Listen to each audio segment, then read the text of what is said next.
എന്താ മോളെ ജെനി, എന്തോ കാര്യമുണ്ടല്ലോ.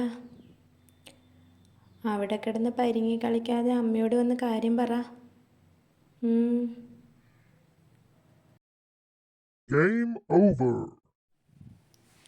അതാണ് എൻ്റെ അമ്മ. ഞാൻ മനസ്സിൽ കാണുമ്പോൾ അമ്മ മാനത്ത് കാണും.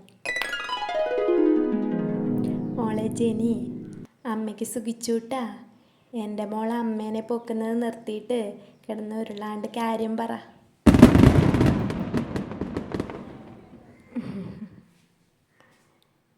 അത് പിന്നെ ഒരു മിനിറ്റ്.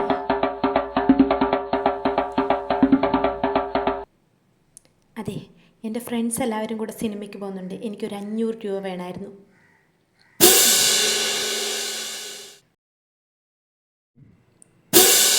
അല്ല, നീയല്ലേ കഴിഞ്ഞ ആഴ്ച എൻ്റെ കയ്യിൽ നിന്ന് 500 രൂപ സിനിമയ്ക്ക് പോകാൻ വേണ്ടി മേടിച്ചത്?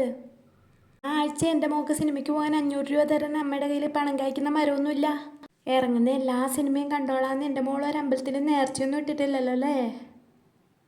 അല്ല, മാർച്ചിൽ എക്സാമല്ലേ വരുന്നത്. പോയിട്ടിരുന്ന് പഠിക്ക്, അല്ലെങ്കിൽ ജീവിതകാലം മുഴുവൻ ഇങ്ങനെ ഇറക്കേണ്ടി വരും. ഇപ്പം അമ്മയുടെ മുന്നിൽ ഇരുന്നാൽ മതി, കല്യാണം കഴിഞ്ഞ് കഴിയുമ്പോൾ കെട്ടിയവൻ്റെ മുന്നിൽ ഇറക്കേണ്ടി വരും.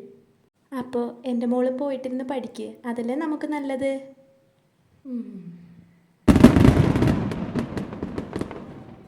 ഞാനൊരു 500 രൂപയല്ലേ അമ്മയുടെ അടുത്ത് ചോദിച്ചുള്ളൂ. എൻ്റെ ഫ്രണ്ട്സിനൊക്കെ അവരുടെ അച്ഛനും അമ്മയും 1000 2000 ഒക്കെയാണ് കൊടുക്കുന്നത്.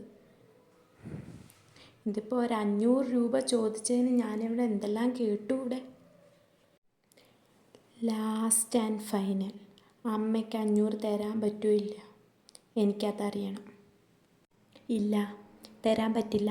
നിനക്ക് സിനിമ കാണാൻ പോകാൻ ഒരു 5 പൈസ എൻ്റെ കയ്യിൽ നിന്ന് കിട്ടില്ല.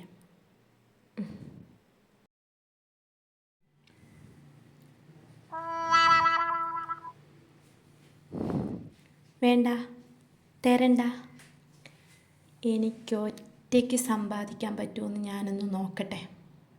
നോക്കിക്കോ, ഞാൻ ഒറ്റയ്ക്ക് സമ്പാദിച്ച എൻ്റെ പൈസയും കൊണ്ട് ഞാൻ സിനിമയ്ക്ക് പോയി. ഈ ജെനിയ പറഞ്ഞു.